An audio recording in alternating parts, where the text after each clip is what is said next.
Part 1. The Incident. The bustling city of Maplewood was alive with the sounds of chatter, the honking of cars, and the enticing aromas wafting from nearby cafes. It was a Saturday morning, and the sun glimmered against the glassy storefronts lining Main Street. People hurried about their day, none aware of the storm brewing in the back of Harper's supermarket. Marcus Davis, a 32-year-old African-American man, stepped into the store, his heart racing with the anticipation of the weekend. With his modest paycheck and careful budgeting, today was the day he could finally afford to treat himself to a new pair of shoes.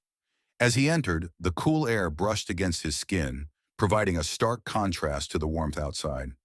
Marcus was a respected community member, known for his kindness and willingness to help others. As a single father of two, he juggled multiple jobs, striving to provide the best life possible for his children. His hope was to set an example for them, demonstrating that hard work and integrity would always prevail. Today, he wore a navy blue sweatshirt and faded jeans, a casual outfit befitting his humble lifestyle. As he made his way through the aisles, Marcus filled his cart with essentials, milk, bread, and some snacks for his kids. He took his time, carefully selecting items while occasionally glancing at the shoes on display in the shoe section. His heart longed for a stylish pair, but he knew that such luxuries had to wait. "Excuse me, sir," a voice interrupted his thoughts. Marcus turned to see Jeremy, the store manager, a man in his late 40s with an air of authority and an unsettling demeanor. Jeremy was known for his strict policies and zero tolerance for theft, often causing tension among employees and customers alike. Today, however, his sharp gaze was fixed solely on Marcus. "Can I help you with something?" Marcus asked politely, trying to keep the conversation light. "I'd like to have a word with you about your shopping habits," Jeremy replied, his tone condescending. "What do you mean?" Marcus questioned, a knot forming in his stomach. "I've noticed you have a habit of taking items into the fitting room," Jeremy said, his eyes narrowing. "You need to be careful. We've had issues with theft lately, and I can't let that slide." Marcus felt his heart sink. "I've never stolen anything, sir. I just need to try on some shoes to see if they fit." Jeremy crossed his arms, a smirk forming on his lips. "That's exactly what a thief would say. I'll need to check your bag before you leave." Marcus felt the weight of Jeremy's accusations settle heavily on his chest. "This is ridiculous," he said, his voice barely above a whisper. "I'm just a customer trying to shop."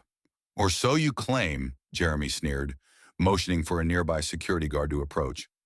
As the guard arrived, Marcus could feel the stares of other customers, their eyes filled with judgment and suspicion. He had always been aware of the biases that existed in society, but never had he felt so vulnerable, so exposed. "Is there a problem here?" the guard asked, glancing between Marcus and Jeremy. "This man is suspected of shoplifting," Jeremy said, his voice dripping with disdain. "I need to search his belongings." Marcus's heart raced as he realized he had entered a nightmare he couldn't escape. "Please, I haven't done anything wrong. I just want to buy my groceries." The guard's expression hardened, and he stepped closer to Marcus.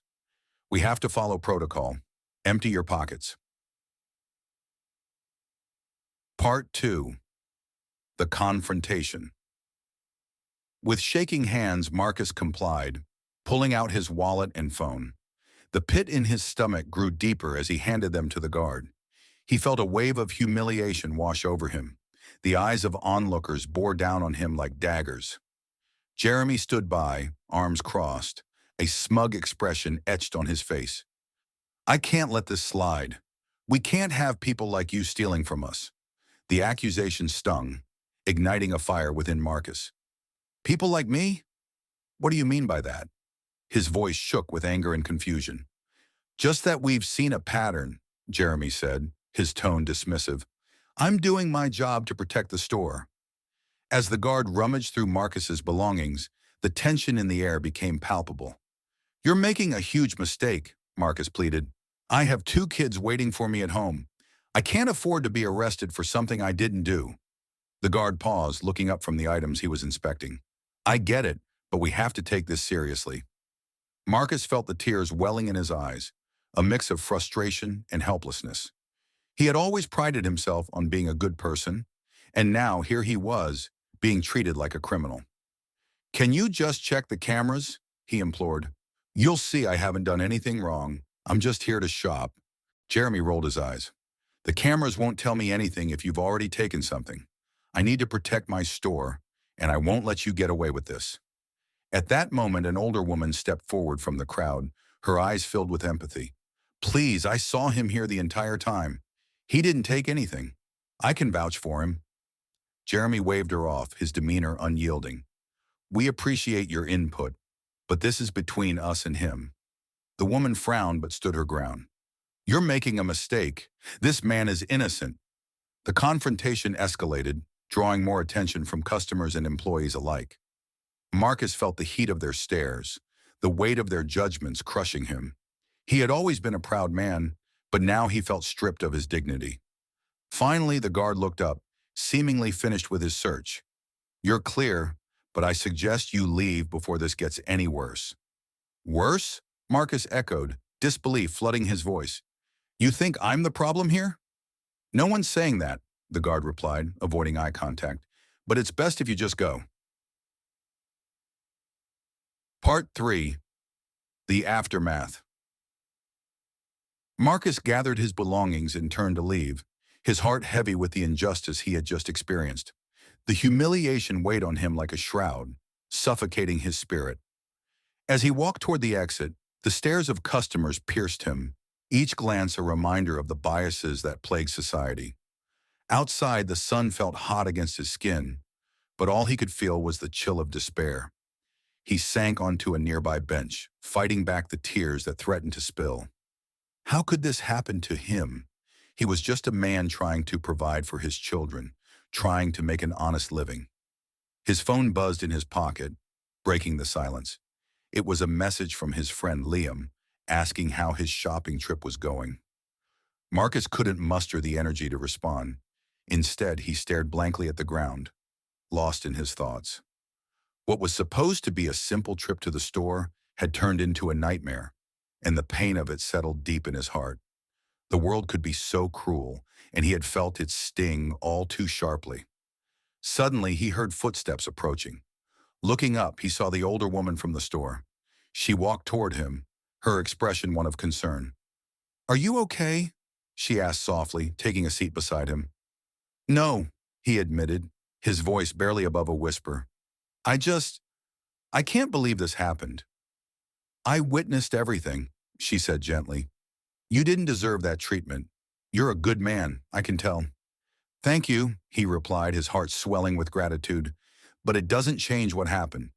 "I know," she sighed, "but maybe I can help. I've worked with community advocacy groups before. We can address this issue together." Marcus looked at her, a flicker of hope igniting within him. "You think it would make a difference?"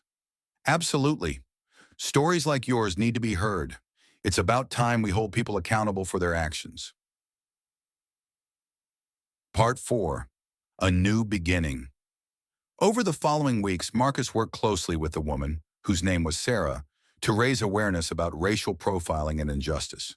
They organized community meetings, sharing his story, and encouraging others to speak out against discrimination.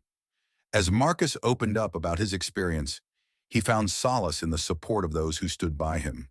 Their efforts began to gain traction, attracting local media attention. The story of Marcus's wrongful accusation spread through the community, touching the hearts of many. People rallied behind him, sharing their own experiences and creating a powerful movement demanding change. Marcus felt a renewed sense of purpose. He realized that his voice could be a catalyst for change, and he was determined to use it.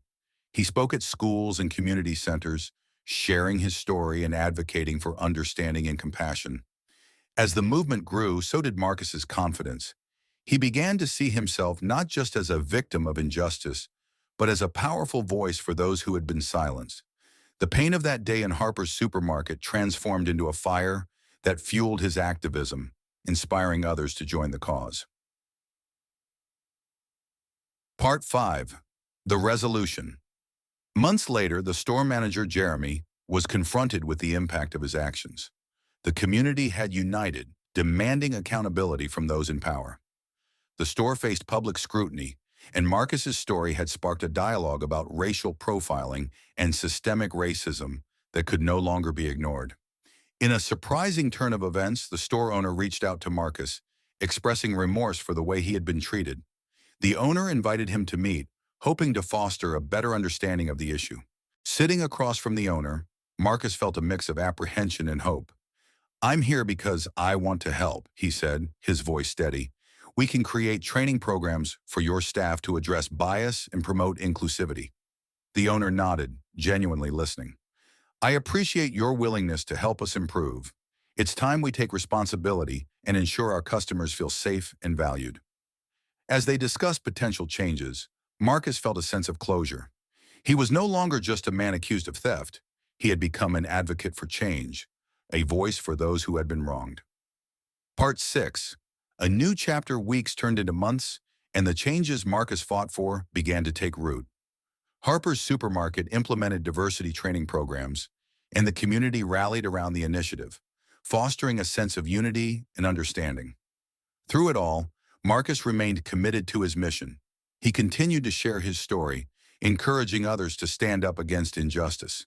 The experience had transformed him. He was no longer just a victim, but a beacon of hope for others facing similar struggles.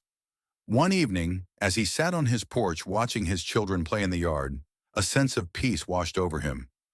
He realized that despite the pain he had endured, he had emerged stronger, more resilient. As the sun dipped below the horizon, painting the sky in hues of orange and purple, Marcus felt a surge of hope. He had turned a moment of despair into a movement of change, and in doing so, he had found his voice. Life in Maplewood had changed, and with it, so had Marcus. He knew that while challenges would continue to arise, he was ready to face them head-on, armed with the knowledge that he could make a difference. The journey was far from over, but for the first time in a long time, he felt hopeful about the future. The lessons he had learned would stay with him forever, guiding him as he continued to fight for justice, understanding, and compassion in a world that desperately needed it.